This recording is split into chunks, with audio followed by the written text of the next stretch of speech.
तारीख 16 मई, वक्त करीब आधी रात के बाद का। जगह जबलपुर का सबसे व्यस्त रहने वाला तीन पत्ती चौक। चारों तरफ सन्नाटा पसरा हुआ था, लेकिन तभी उस सन्नाटे को चीरती हुई कुछ चीखें गूंजती हैं। एक 22 साल का नौजवान जान बचाने के लिए भाग रहा है, लेकिन पीछे से आ रहे कुछ साए उसे घेर लेते हैं।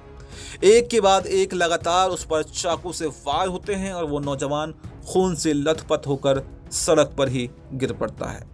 उसका भाई चीखता है, चिल्लाता है, उसको बचाने की भीख मांगता है, लेकिन बेरहम कातिलों का दिल नहीं पसीजता है। अगले ही पल हमलावर अंधेरे में गायब हो जाते हैं।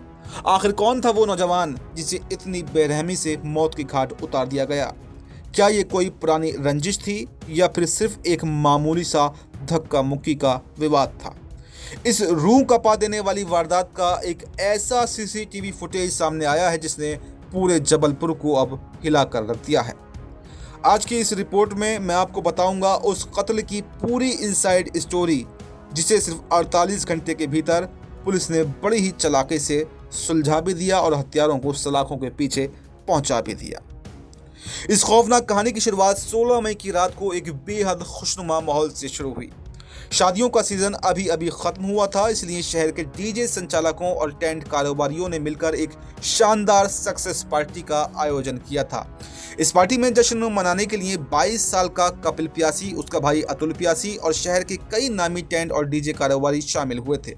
इसी पार्टी में टेंट का कारोबार करने वाले दो सगे भाई अंकुश सिंधिया और निहाल सिंधिया भी अपने साथियों के साथ पहुंचे थे। रात जैसे जैसे गहराती गई, पार्टी का रंग और भी चढ़ता गया। शराब का दौर चला और तेज डीजे की धुन पर सभी लोग झूम रहे थे। किसी को भी इस बात का अंदाजा नहीं था कि जिस जश्न में वो नाच रहे हैं, वहीं मौत भी अपना जाल बिछा रही है। पार्टी में जब शराब के नशे में डांस चल रहा था, तभी अचानक भीड़ के बीच अंकुश सिंधिया का पैर लड़खड़ाया और उसका एक जोरदार धक्का वहां नाच रहे कपिल प्यासी को लग गया। बस यही वो पल था जहां से इस खूनी खेल की स्क्रिप्ट लिखी गई। नशे में धुत कपिल और अंकुश के बीच वहीं पर गाली गलौज शुरू हो गई। बात इतनी बढ़ गई कि दोनों पक्षों के बीच लात घूंसे चलने लगे और मारपीट भी होने लगी। पार्टी में मौजूद दूसरे कारोबारियों और दोस्तों ने तुरंत बीच बचाव किया, दोनों को अलग अलग किया और जैसे जैसे मामला शांत करा दिया। ऊपरी तौर पर तो मामला शांत हो गया और लोग दोबारा से जश्न में डूब गए, लेकिन अंकुश और निहाल सिंधिया के दिल में उस मामूली धक्का मुक्की ने अपमान की एक ऐसी आग सुलगा दी जिसे सिर्फ खून से ही बुझाया जा सकता था। दोनों भाई अंदर ही अंदर बदला लेने का प्लान बनाने लगे। देर रात जब पार्टी खत्म हुई तो कपिल प्यासी अपने भाई अतुल प्यासी के साथ में बेफिक्र होकर मोटरसाइकिल से अपने घर की तरफ जा रहा था। उन्हें लग रहा था कि जो विवाद हुआ था वो वहीं पर खत्म हो चुका है, लेकिन दूसरी तरफ अंकुश, निहाल और उसके कुछ खूंखार साथी उसकी ताक में बैठे थे। 16 और 17 मई की दरमियानी रात जब कपिल और अतुल तीन पत्ती चौक के पास पहुंचे तो पीछे से आ रहे अंकुश और उसके साथियों ने उनका रास्ता रोक लिया।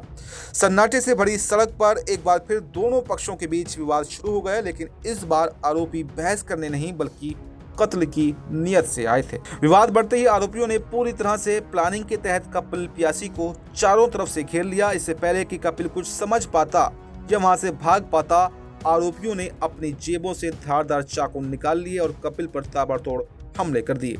कपिल का भाई अतुल ये मंजर देखकर कांप उठा। उसने अपनी जान की परवाह किए बिना अपने भाई को बचाने की कोशिश की।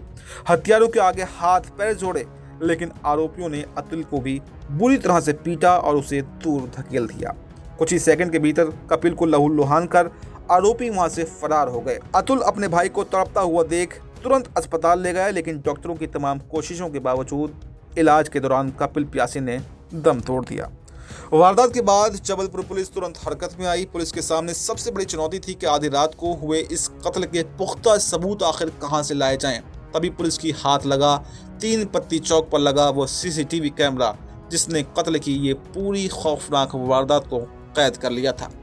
सीसीटीवी फुटेज में साफ दिख रहा था कि किस बेरहमी से आरोपियों ने कपिल को घेरा है और उस पर चाकू बरसाए हैं। इस पुख्ता सबूत के मिलते ही जबलपुर पुलिस ने एक विशेष टीम बनाई और चारों तरफ नाकेबंदी कर दी। पुलिस ने ताबड़तोड़ छापेमारी की और महज 48 घंटे के भीतर मुख्य आरोपी अंकुश सिंधिया, निहाल सिंधिया और उनके साथियों को दबोचकर सलाखों के पीछे भेज दिया। सिर्फ एक मामूली सा धक्का, थोड़ा सा गुस्सा और शराब का नशा, इन 3 चीज़ों ने मिलकर एक हंसते खेलते 22 साल के नौजवान की ज़िंदगी हमेशा के लिए ख़त्म कर दी और 2 सगे भाइयों का भविष्य जेल की काल कोठरी में धकेल दिया। इस खौफनाक वारदात पर और आज के युवाओं में बढ़ते हुए इस जानलेवा गुस्से पर आपकी क्या राय है? आपकी जो भी राय हो कमेंट बॉक्स में ज़रूर बताएं और आपको ये स्टोरी कैसी लगी ये भी ज़रूर बताएं। फिलहाल हमें दीजिए इजाज़त। नमस्कार।